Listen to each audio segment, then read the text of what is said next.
elimination in the top 4. Whoever wins this goes to the grand finals.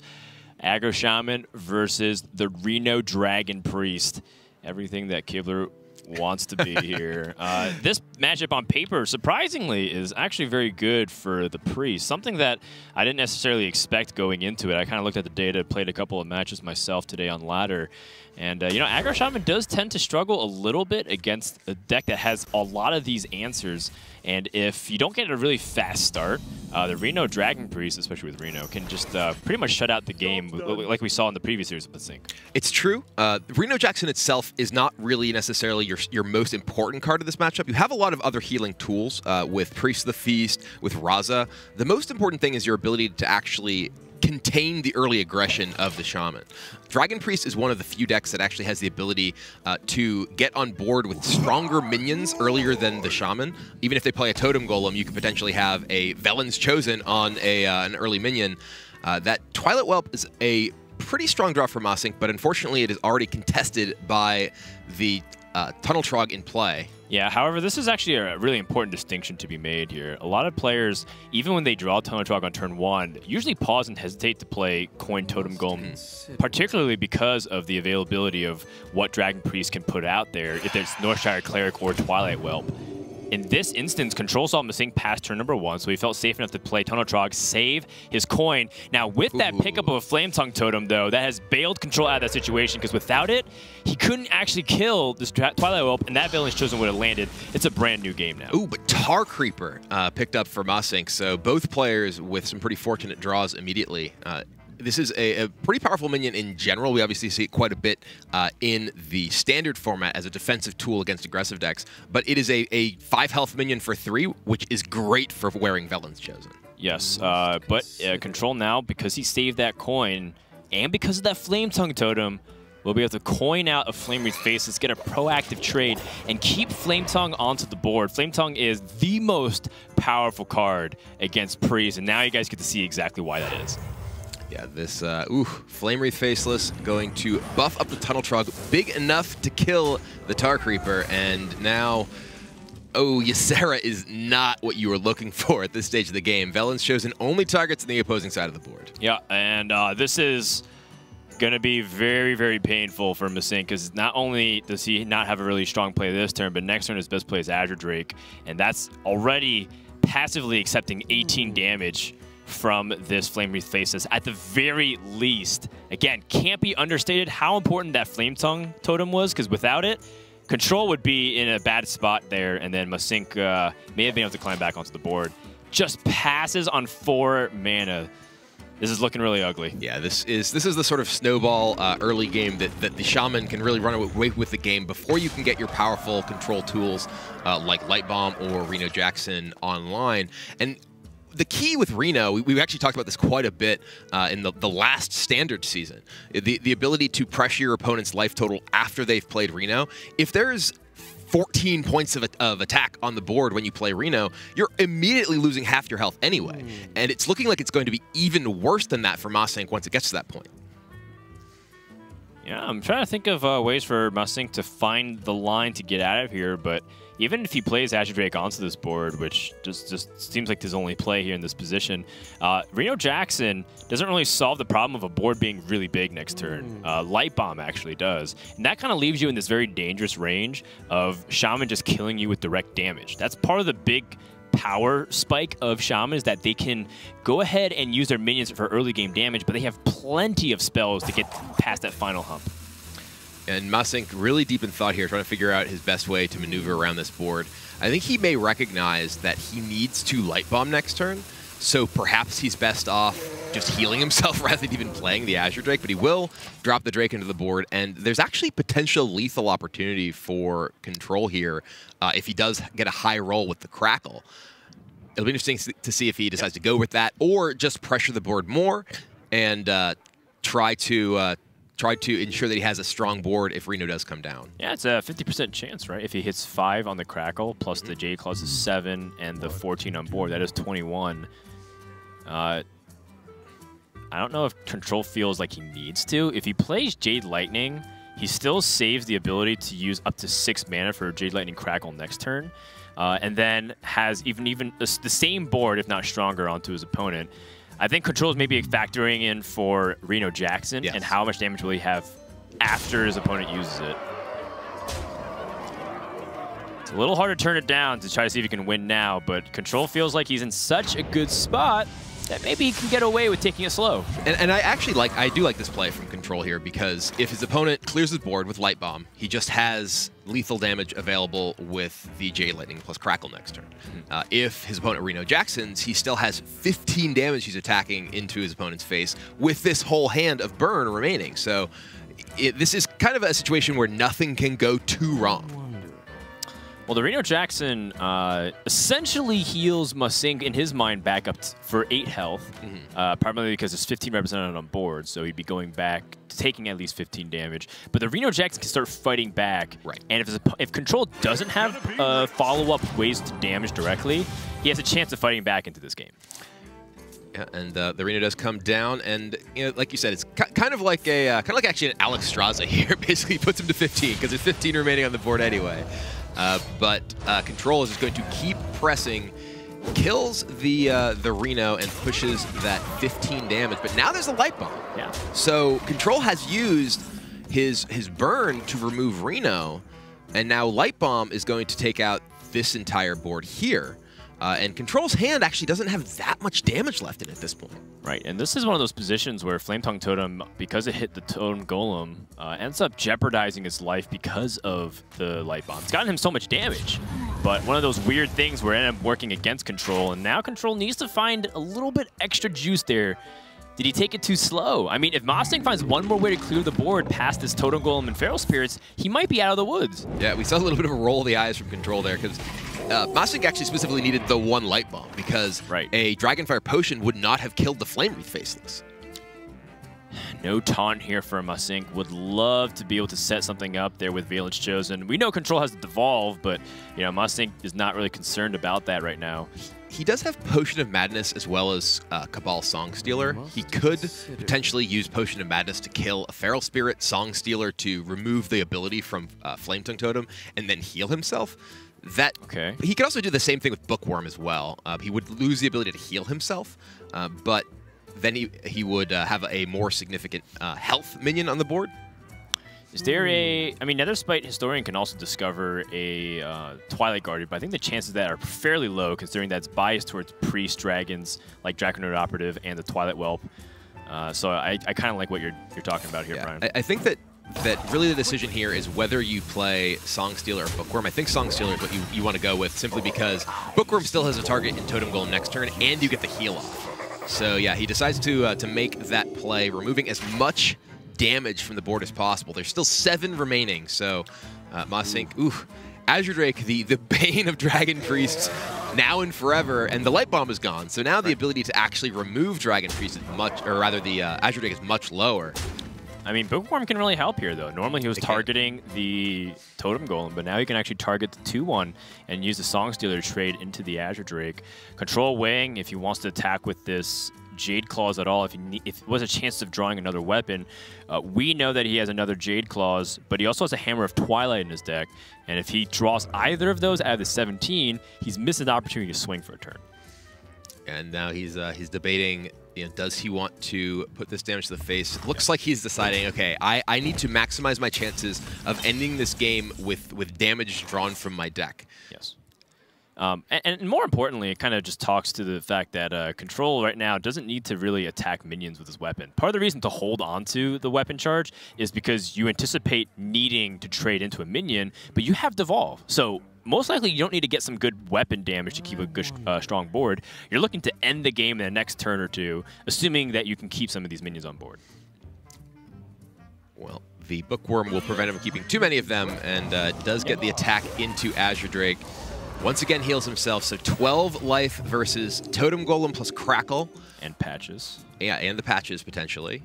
And Deckhand. Oh, he just used the weapon. 3, 6, 8, 9. Well, he actually a max damage guaranteed. Well, a max damage Crackle would potentially have been lethal if he had kept the weapon. And he also may have had the spell damage totem come off, so that would have given him another 25% chance to get him an additional 25% chance.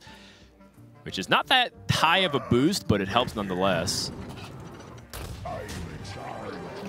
Man, you also look at like what Flame Tongue would have done too if it was not silenced. Just again, just demonstrating how powerful of a card it is in this matchup. And now Control is just thinking, okay, I have to just get everything in the board and try to get this damage in. Whoa. Twilight Guardian, the draw for masinc, though. There is Devolve waiting in the hand for Control, so that can help get through taunts quite readily. So there's still the possibility that Control can pick up just a little bit more damage and punch through, even if the Guardian comes down. Yep, and I have to imagine that masinc's really tempted to attach a Velen's Chosen onto the Twilight Guardian. That does leave him 3 more mana to heal or to play another minion. But it's a little bit awkward because he is being mana inefficient. So I wonder if masinc is going to go with a different alternative here instead of going all in onto the Twilight Guardian. All right, so now this way Historian can find Chillmaw potentially. Operative or second Twilight Guardian. I think maybe he's going for double. Double Guardian could be quite strong here. I suspect he'll take Operative simply because the other minions are so expensive and he needs his mana each turn. Not to mention that can also get Feral Spirits to help get some taunts, or even just removal damage if he picked up a way to zap his opponent's Totem Golem. That would be a way to remove damage. And masinc has to be worried about the possibility of the Devolve, but doesn't really have a better option. He's going to go ahead and clear off one of the minions here. All right, so he's at 11. There's 4 represented on board, plus the Crackle in hand. A little bit more damage. Ooh, Feral Spirits. Oh. That can help protect the Totem Golem, but Control's running out of time. He's running out of time, and he still doesn't even have a way to even out his opponent without the spell damage totem. He can hit up to 7 with the Crackle with that, which is 25% of the time, plus the 1 in 3 in order to get a totem. So it's looking very unlikely right now. He doesn't get it, so there's no out for Control to win right now. The good news that we know is that the interaction with Dragonheart Operative and the Feral Spirits no longer exists, because that is the second copy of Feral Spirits. But there still exists this problem of how does Control get over that final hump? Was it that turn where you need to take that 50% chance in order to win the game? All right, gets through all of the taunts. No taunts get duplicated, but that's actually the Doomsayer can represent ability for Control, or rather for masinc to chip away at Control's board. Yeah, masinc kind of blessed with a good and a bad outcome off that Devolve, getting the Blubby Baron.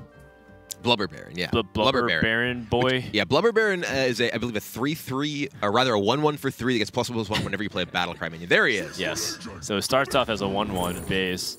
All right, well, there's none of those really are what masinc was looking for. He wanted a spell. He wanted something that could interact with the board immediately. But these Bloodsuck Corsair maybe can kill a weapon. Flamewreath Faceless and Aya are kind of similar to the cards he already has. He has a bunch of big minions.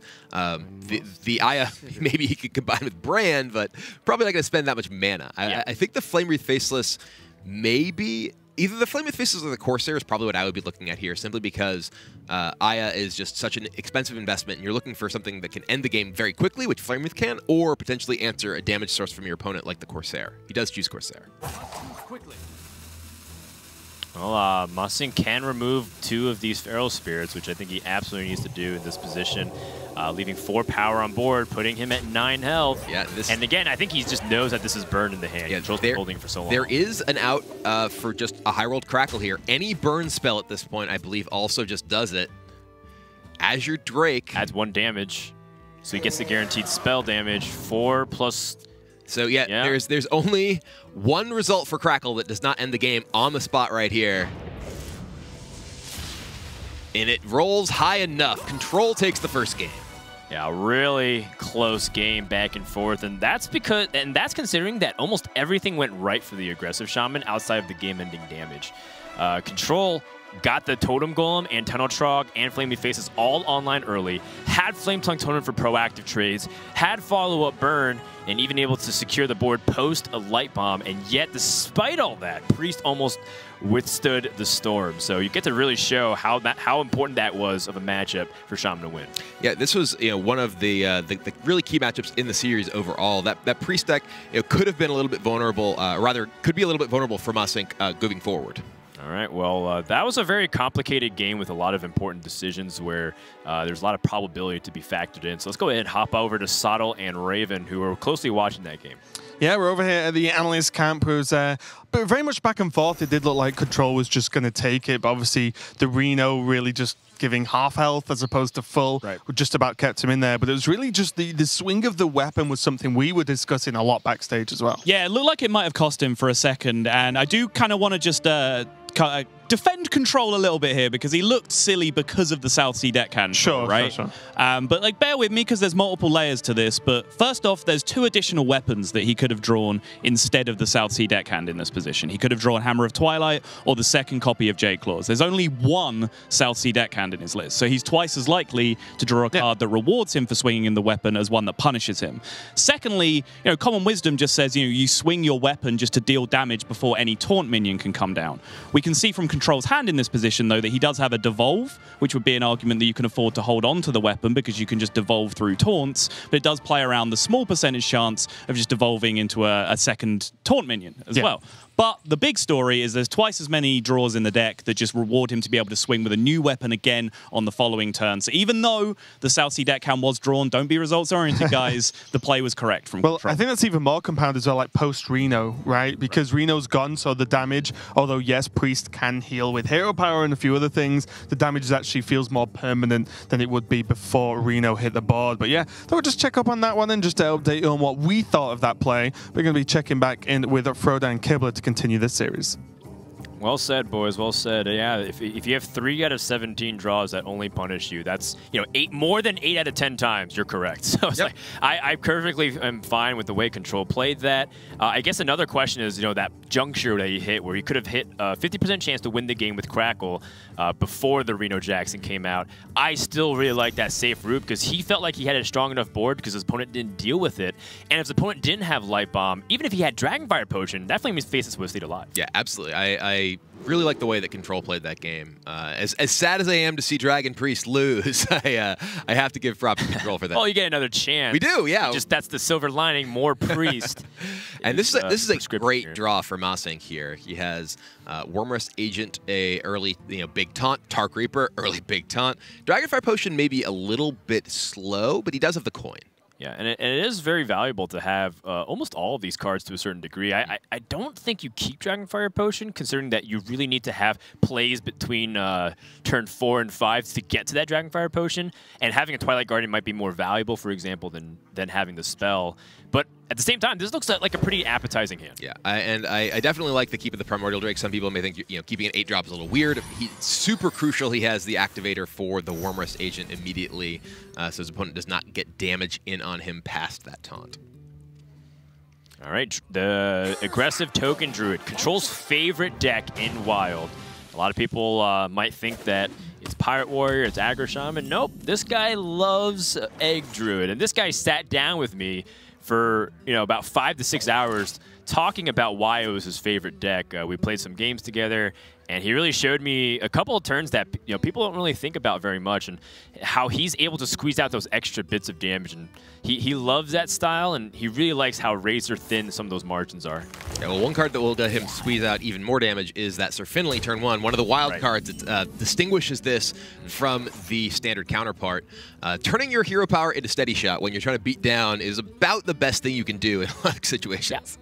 And this is one of those positions where, Control went with a very interesting off-curve play. He had 2 cards that he could have justified playing as a 2-mana play, even just hero powering if he didn't want to be conservative, but he chooses to Living Roots there. What do you think, Brian? Well, I think here Control recognizes that he's playing against a deck that if it does get to the mid-game, it's going to be very difficult for him to get value out of his minion buffs and get damage in on the board. So he wants to get that Living Roots down and get Power of the Wild on it right away. It does open up a flexible Savage Roar opportunity, as well as whatever 1-mana minion picked up, which he got a Firefly, so now Power of the Wild is something that he can explore this turn, which is looking hard to turn down. For 2 mana, you get 4 of stats. Yeah, the Firefly into Power of the Wild feels really, really nice here. You even get to keep your Finley on the board and just trade in one of your... ooh, okay. going with a little bit different route compared to what we were thinking he was going to do. Going to buff up the Finley with the Mark of the Wild. This does give potentially a more valuable Power of the Wild the next turn, giving him even a 4/4 Finley. Yeah, and also what it does is it gets Mark of the Wild a proactive trade, and it also plays around Potion of Madness, something that that's a great point. Very devastating. I mean, it's a one of an Arena deck, but you know that masinc kept 3 out of 4 cards. Yeah. So it does feel kind of intimidating. It's like, well, he probably has a lot of good anti-aggro cards. Speaking of which, masinc ended up picking up the Dragonfire Potion anyways. So as long as he holds onto this coin, he's going to be well outfitted to shut down this Druid. And it is worth noting that the minion damage that you get in early here is really important because of the mid-game taunt minions coming from the priest deck. Wow, he's going to go ahead and Curious Glimmerroot here, and this is a card that well, this is a card that when it was revealed, this is the exact kind of situation that I was sort of thinking about. It's like, well, this card is not interesting if you know deck lists, but masinc is actually taking his time. Yes, it is the living mana. He knows. But he wishes it was Swipe. Yeah. let's make that much clearer. Yeah. But it's interesting that's a card when anytime I play Curious Glimmerroot when I'm streaming, everyone's like, why didn't you take this other card? It's like, because it wouldn't have gone into my hand. That's why. Sometimes if you're in a dire situation and you're playing on ladder, I say go for it. It's like, living mana is probably more core than Swipe is. But you never know. Sometimes they put Bittertide Hydras instead. I say go for the Swipe if you're in a desperate situation. Obviously not in this game, though. The Light Bomb picked up from masinc, that will give him pretty much the ability to clear everything for the rest of the game if he's able to survive to actually casting one of these big clears. The only card that he's probably really scared of, if he is able to deal with this board, becomes Jeeves, because Control is going to be getting his hand down to a pretty low size here, and if he is able to find Jeeves to buff it up, that could be a real problem. But speaking of real problems, this is a really powerful turn for Control. Yeah, very clearly was setting up for Savage Roar. Does pick up the Haunted Creeper, which is synergy with Marky Yasharaj. How much damage can he push this turn right now? So he's got 10 immediately existing, plus 10 on the Savage Roar, plus the Hero Power. So that's 22 worth of damage. masinc has 25 worth of health. So it looks like even if he got the clean trades off, which it doesn't look like he could, he'd be a little bit off. And he's in a situation again where, okay, he's going into the turn where masinc can potentially have 6 mana. So if I spend all of my resources just pushing damage here and you play Reno Jackson, where do we go from here? There's also the consideration of trying to play around Light Bomb, of trying to ensure that he has minions that can survive based on what attack and health they have remaining. It's actually going to go ahead and keep up the damage on the Sir Finley, protect his other minions, and trade off rather than get damage onto one of his minions. And if masinc goes for a Dragonfire Potion here, he loses. There's enough damage from Control to follow up exactly with that. And a lot has to do with the Mark of the Wild onto that Finley very early on. Not only playing around Potion of Madness, but really getting in that damage, because that taunt leaves behind 2 tokens. And those 2 tokens, plus the Hero Power, plus the Mark Yasharaj is 6. And masinc, he's got to go for it, because Light Bomb doesn't clear off enough. Dragonfire Potion clears off everything, but that does mean that Haunted Creeper, one of those wild cards, will spawn 2 spiders here, and the Mark, another Mark for good measure. Yeah, Control's going to take this game and jump out to a 2-0 lead. And this has been 2 unfavorable matchups that's going in favor of Control. All he has left is Pirate Warrior, and while masinc has specifically outfitted his lineup to kill aggro, it just has not been working out here. You need a combination of both the right early game tools to defend yourself from the minions, as well as in many cases the Reno Jackson to get to that point. Yeah, and pretty devastating here for masinc, but you gotta feel like Control is definitely moving and grooving right now. He's got a lot of momentum on his side, because again, the 2 good matchups for masinc in this series decisively was his Reno Priest against Shaman and Reno Priest against Aggro Druid. Everything else is pretty either favored for Control or very close, where it's almost even. Yeah, and it's great to see Control doing well as sort of a representative of the Wild format. We've said he's kind of the poster boy for Wild. He's said himself that he has he's looking to improve upon sort of his standing in the community. He wants to be able to promote his dogs. He was actually asking me the other day. He was like, "Oh, how do you do so well promoting Shiro? Like everyone loves Shiro."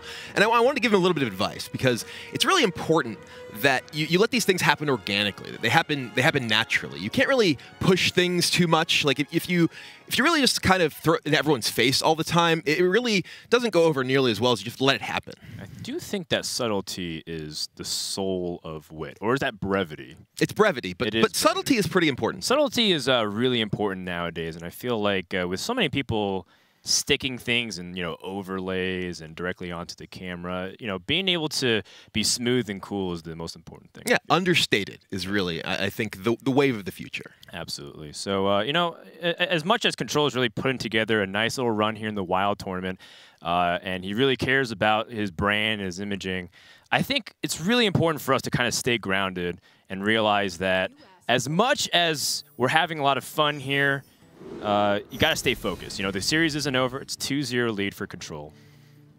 One more win, and he's going to be able to get to the grand finals of the first ever Wild Open. Yeah, and this is very valuable thing for Control, but also, as you mentioned, masinc's real breakout event. He is a player who, as you mentioned, has focused pretty exclusively on Hearthstone, and this is a great opportunity for him. He played exceptionally well in the first series that we watched, and it was it's really great to see him here with this lineup that is so different than the other competitors as well. All right, well, Control looks like he's finally got an opening hand we're talking about with the Pirate Warrior. We've seen a lot of Pirate Warriors open up very awkwardly with no weapons to tie it together. But now he's going to be able to finally piece together really powerful stuff. masinc is switching away from his Priest, just taking a little breather, and going to go ahead and queue up the Reno Mage, which is a little bit of a hard matchup sometimes because Reno Mage doesn't always have the ability to secure the early board. Even if you play a Doomsayer, even if you have hero power, the Pirates sometimes layer themselves just enough to get the synergies out, and you can't freeze the face every single turn. Yeah, one of the things, the reasons that Reno Mage actually is a popular deck in Wild is because it does have the tools to be successful against both the control decks with long game power cards like the Antonidas we see in the hand, but as well as just having good removal against aggro decks. Pirate Warrior, of course, being the premier aggro deck in Wild. And the Mad Scientist picking up a secret there. I didn't actually get a glimpse of exactly what it was. He does have Counterspell in his deck, so that's not guaranteed to be Ice Block. Absolutely. Also, kind of important to note that Control is well aware that masinc has no weapon removal, too. So being able to utilize his weapons and layer it the way that Sottle was talking about when he was watching Control is one of the most important things as Pirate Warrior, just kind of managing your resources and spreading your damage out. With that Deathbite pickup, Control's already planning out his future turns. This turn, pretty much just weighing what kind of 3-mana minion he wants to really spend his mana on here. Or maybe if he wants to play another Bloodsail Raider, considering his opponent just used a Frostbolt. Yeah, the Raider would be a pretty big threat. South Sea Captain can potentially mean that patches can't be removed simply by a Fire Blast hero power from masinc. Right. So playing a South Sea Captain feels like you're putting out a 4/4 worth of stats. Bloodsail Raider is a 5/3, so it's actually kind of comparable, except you squeeze in a 1/1. Control goes ahead and plays a Frothing Berserker and starts swinging with it because he knows he wants to set it for Deathbite next turn and keeps his options open. Do you like the Frothing Berserker here? I think Frothing is a strong play here, in part because masinc's list does not have some of the removal that can actually deal with it at this point. He doesn't play Forbidden Flame, which is a card that's in a lot of versions of Reno Mage. So given the Frostbolt is gone, there's actually not very much removal in his deck that can deal with this. He basically would have to spend his entire turn fireballing or polymorphing it, and in that case, Control's pretty happy.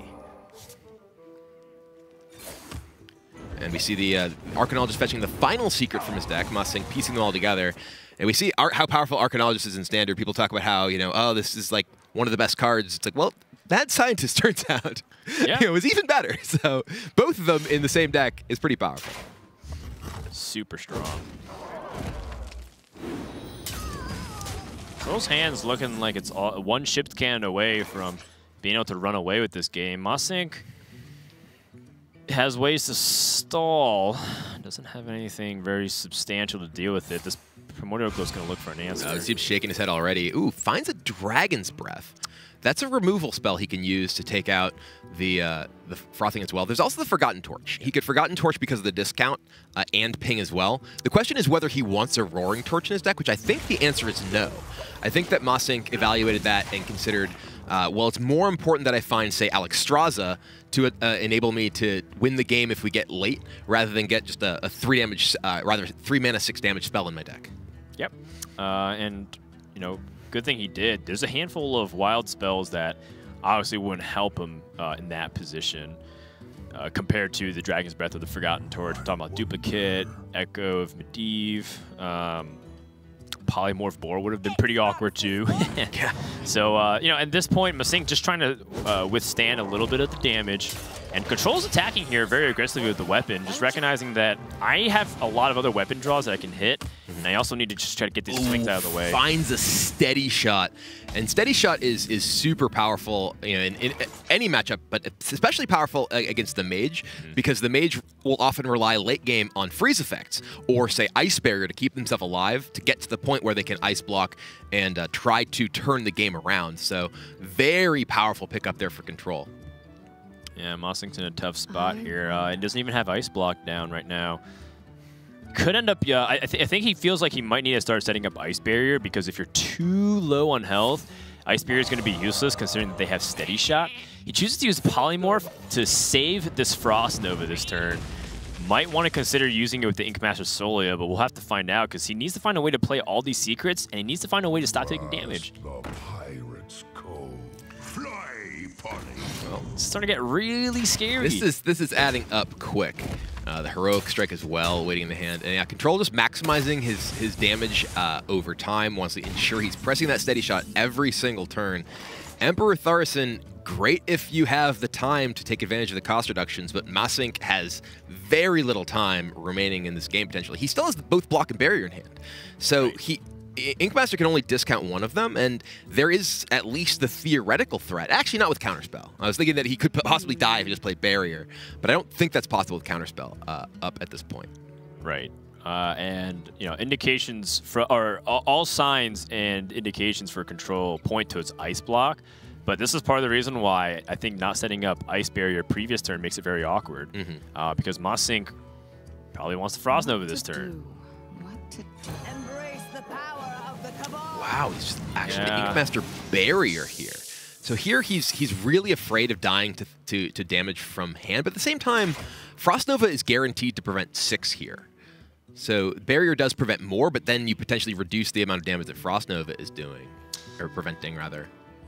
Yeah, and masinc's going to be dependent on drawing Reno or an Alexstrasza. He does have Ice Block to guarantee another turn, assuming he doesn't die, and that's going to still put him in a tough spot to follow up. Now, Control sees that it's Ice Barrier, so how is he going to adapt around this? Is he going to load up onto the board and all in, or is he going to take it slow?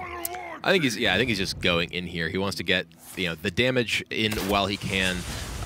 Putting your opponent in a position where he actually can't break a potential block before, if he thinks it's blocked. There's no way he can break it before masinc's next turn, which is the Alexstrasza turn.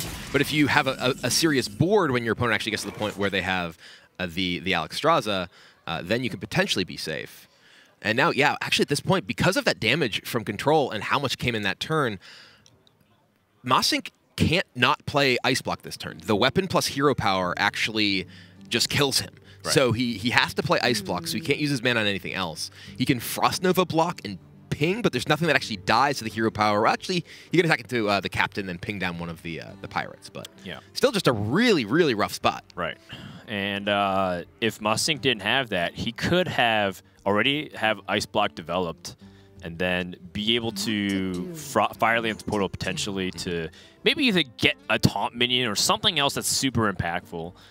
But at the same time, he still would be, even if he's able to survive past his turn, he's still in the very similar position of, I need to make sure I draw Reno Jackson or an Alexstrasza to even have a chance to win this game right now. Yeah, if one of those cards is not the top card of his deck, he will lose the game next turn. simply to the steady shot.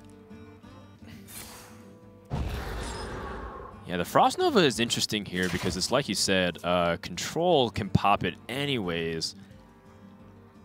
And I think masinc might be thinking that he needs to Frost Nova in case to keep his Ink Master Solio alive. Yeah, he may be trying to get more valuable trades and control over the board presence with the Solia. I actually think Control may want to use his Korkron here rather than the weapon to preserve the weapon swing to maybe be able to be an additional way to block or break the block. Right, and he knows that the third secret is Counterspell.